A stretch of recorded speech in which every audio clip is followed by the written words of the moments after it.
बिस्मिल्लाहिर्रहमानिर्रहीम। अस्सलाम वालेकुम। Welcome to ST designs.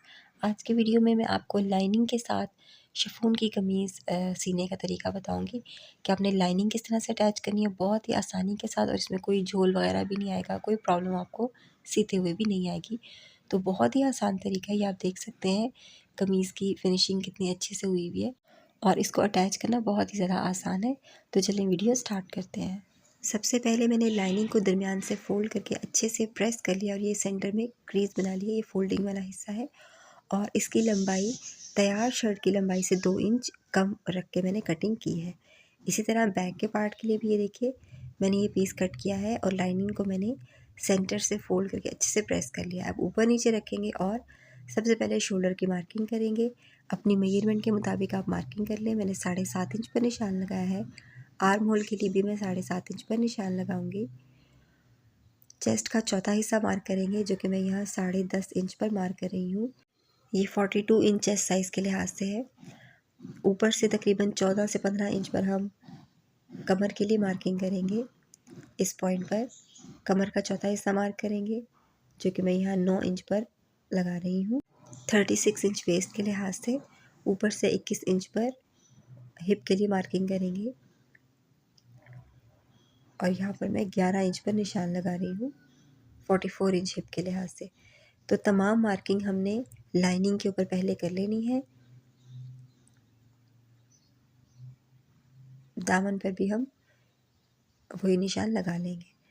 अब यहाँ पर आर्म होल की गोलाई देंगे 2.5 इंच पर कटिंग के निशान से इस तरह, और फ्रंट आर्म होल के लिए अंदर की तरफ 1 इंच पर लाइन लगाएंगे, ऊपर से मिला देंगे और फ्रंट आर्म होल की गोलाई इस लाइन से बनाएंगे इस तरह। साइड के निशानों को आपस में मिला देंगे। तो बहुत आसानी से लाइनिंग के ऊपर पहले हम मार्किंग कर लेंगे और कटिंग कर लेंगे। पहले बैक का पार्ट कट करते हैं। तो बैक आर्म होल की कटिंग और साइड पर कटिंग के निशान से कटिंग कर लेंगे इस तरह से। अब हम बैक का पार्ट निकाल लेंगे और फ्रंट आर्म होल की कटिंग कर लेंगे।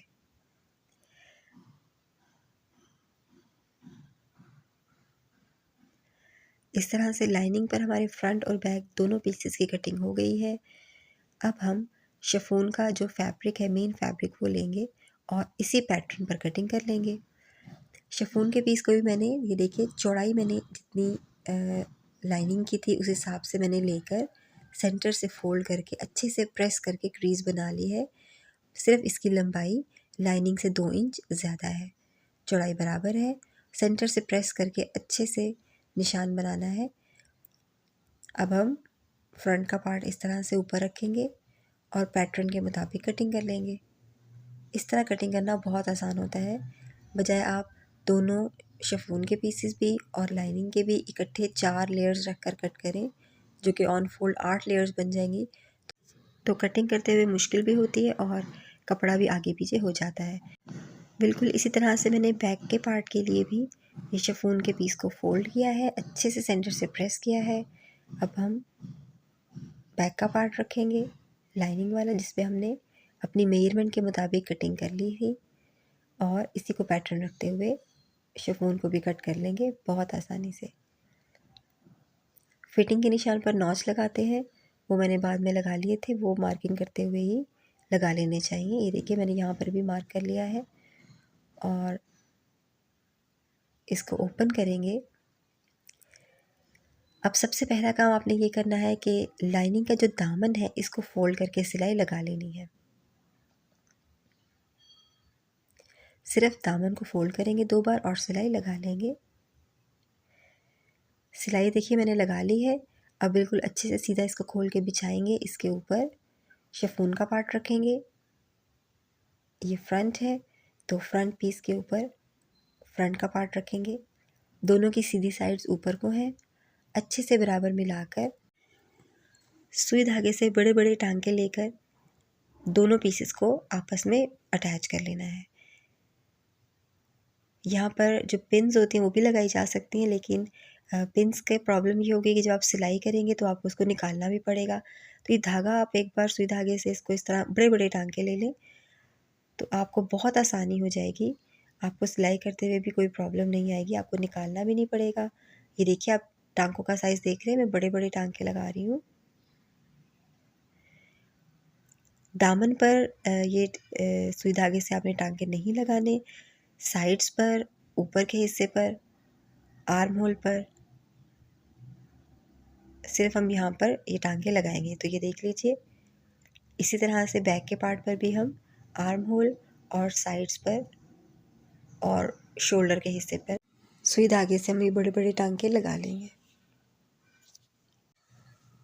दामन पर हमने इसको अटैच नहीं करना।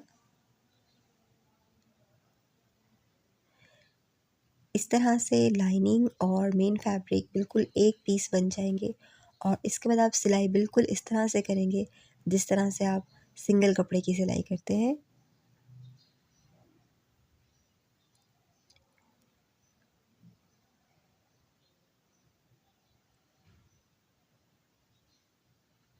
तो ये देखिए, हमने हर तरफ से टांके लगा लिए हैं। अब आप ये देख सकते हैं कपड़ा बिल्कुल एक ऐसे हो गया है जैसे एक ही पीस है। अब बिल्कुल इसकी नॉर्मल तरीके से बाकी सिलाई हो जाएगी, जो कि मैं आपको दिखाऊंगी। इसी तरह से हम स्लीव्स के भी, ये मैंने दोनों स्लीव्स के लिए कपड़ा ले लिया है, मेरा सेंटर में जॉइंट आएगा।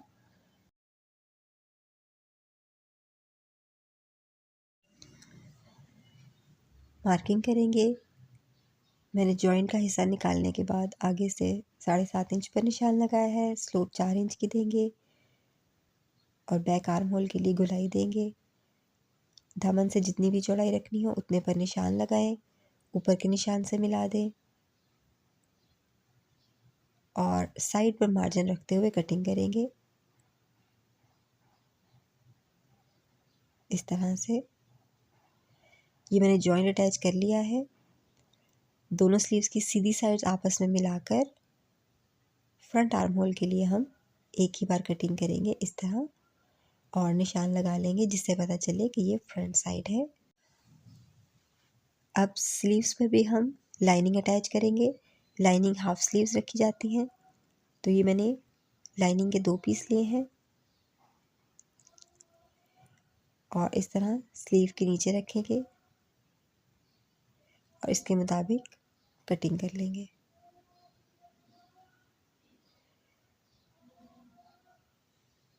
इसकी लंबाई मुझे कुछ ज़्यादा लग रही थी तो मैंने दामन से 1 इंच कट कर लिया है। तो जितनी भी आप लंबाई रखना चाहें, लाइनिंग जहाँ तक लगाना चाहें वहाँ तक रख लें। अब हम स्लीव्स के नीचे लाइनिंग को रखेंगे, दोनों की सीधी साइड ऊपर को है और यहाँ पर भी हम बड़े बड़े टांके लेकर आर्म होल की गोलाई से और साइड से भी इस तरह से सिलाई लगाएंगे सुई धागे की मदद से।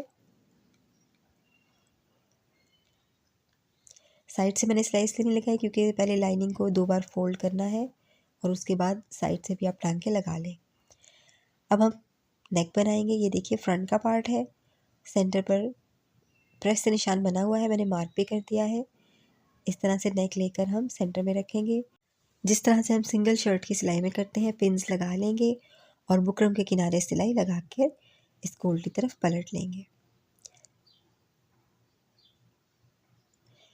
तो ये सिलाई बिल्कुल ऐसे लगेगी जैसे आप सिंगल शर्ट की सिलाई कर रहे हैं। लाइनिंग आपको ना संभालनी पड़ेगी और बिल्कुल आपको फील नहीं होगा कि आपने नीचे स्लिप भी रखी हुई है। सिलाई लगाने के बाद कुछ मार्जिन रखते हुए एक्स्ट्रा कपड़ा कट कर लेंगे, छोटे छोटे से कट लगाएंगे और बुकरम को उल्टी तरफ पलट लेंगे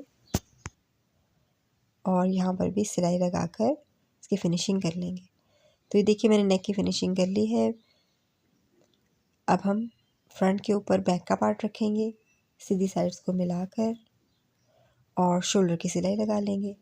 तो आप देख सकते हैं कि बिल्कुल इस तरह से ये कपड़ा मूव कर रहा है जैसे ये एक ही पीस है। यहाँ शोल्डर की सिलाई लगाएंगे। ये देखिए, मैंने शोल्डर की सिलाई लगा ली है। अब हम बैक नेक की भी कटिंग और फिनिशिंग कर लेंगे। बिल्कुल नॉर्मल शर्ट की तरह आप देख सकते हैं।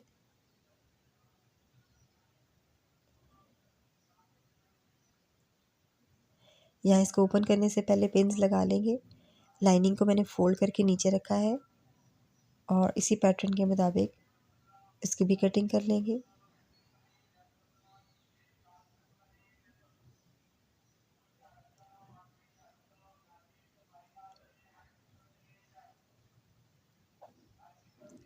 इसको ओपन करने से पहले पिन्स लगा लेंगे। अब इस सीधी साइड के ऊपर हम लाइनिंग का पीस रखेंगे जो हमने अभी कट किया है, और आधे इंच के मार्जिन पर सिलाई लगाकर इसको उल्टी तरफ पलट करके फिनिशिंग कर लेंगे, बिल्कुल उस तरह जिस तरह हम आम कमीज़ की करते हैं। तो ये देखिए मैंने बैक नेक की फिनिशिंग कर ली है इस तरह से। अब हम स्लीव्स अटैच करेंगे। आर्म होल पर भी हमने सुई धागे से टांके लगाए हुए हैं, कमीज़ पर भी, स्लीव्स पर भी। शोल्डर को शोल्डर से मिलाएंगे और आर्म होल को मिलाते हुए सिलाई लगा लेंगे।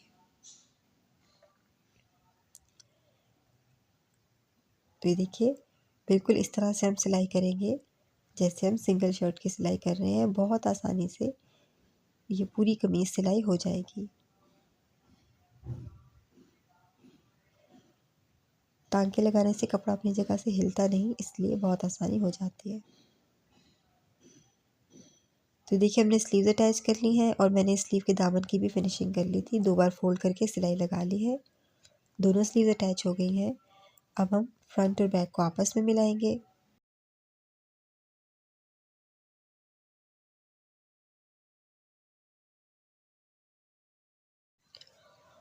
और साइड की सिलाई लगा लेंगे।